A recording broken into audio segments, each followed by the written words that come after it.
Today guys, I thought I'd go back to some of the story stuff in World at War, Black Ops 1, Black Ops 2, take a break from some of the Black Ops 3 stuff, but yes, today I wanted to talk about Perk-a-Colas and perk machines. Now there was a thread on the CODS forum and it was talking about Dr. Monty and his connection to the perk machines. Now I wrote a post about how the perk machines could work. It didn't really have anything to do with the topic, but it just randomly came to my mind and I replied like that. So I thought I'd do a video on it because I haven't really seen anyone really try to explain how the perk machines work. So it always seemed like it was all about the Perk-a-Cola, the drink, the bottle. Once you get that and you drink it, you have the perk effects and all that, and you're fine and dandy. But with Ascension and Transit, there are ways to lose your perk pretty much. Ascension, we've got the Space Monkeys, they attack the machine and it literally takes away your perk. Transit, and even Buried, but mainly Transit, if the machine loses power through an EMP,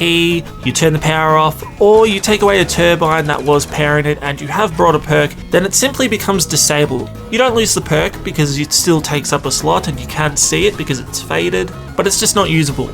Now these 2 points show that it's not just the Perk-a-Cola that gives you the power of the perk, but it's also the perk machine itself. The colas themselves just cannot work without the machines. Now think of the perk machines as a generator or the heart of the perk pretty much.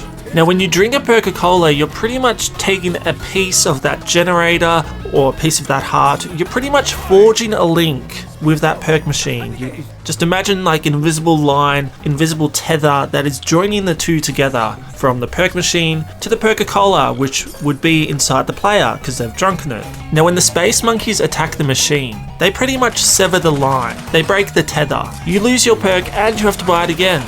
Now for Transit, and to a lesser extent Buried, when the machine loses power, the tether is not broken. The line is still there, but it's just not active. Just imagine there's electricity running through this invisible line, and when an EMP hits it or when the power is gone from it, all the electricity just goes away from it, and it's just a powered down line pretty much. This is why you still keep your perk. The line is still there. But because it's not powered, it's just not active. So that's why I think the perk machine is essential to the Perk-a-Cola itself. One cannot work without the other, and it's pretty much the heart or a generator, as I said. Now you're probably thinking, oh Rissole, there are some maps where you get a random perk bottle or you get perks and they don't have a machine on that map.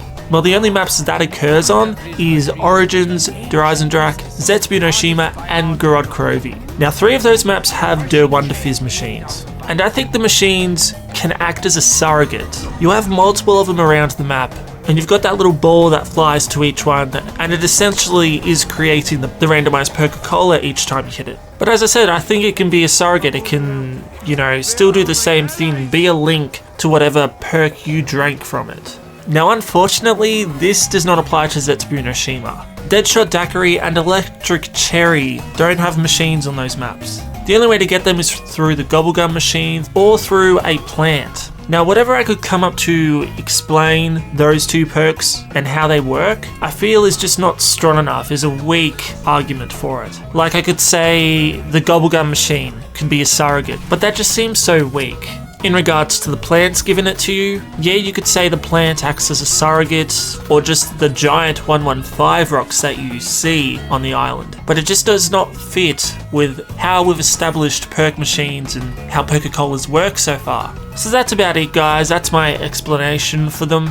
It will be pretty interesting to see how Dr. Monty is handled, because how the perk machines were handled in Verrucht and World at War, they made it seem like Group 935 built them. They've got those posters on the wall in Verrucht, and it even does seem like they were still made by them. In Dr. Monty's factory where you do your gobblegum and all that, you can see the perks on the machine in the background, and that's clearly Der Riese that it's in. But with Dr. Monty being an omnipotent person, and that whisper where he says, I gave you the power-ups, the chalk drawings on the wall, the gobblegum machines, it's going to be interesting to see how they handle him and just whether they'll ever talk about his connection with the perk machines or not. But you guys, what do you think? How did you like this video? I actually enjoyed talking about some of this past stuff in zombies, so I do think I will start doing this more often, about once a week or a fortnight. It's just good to get back to your roots.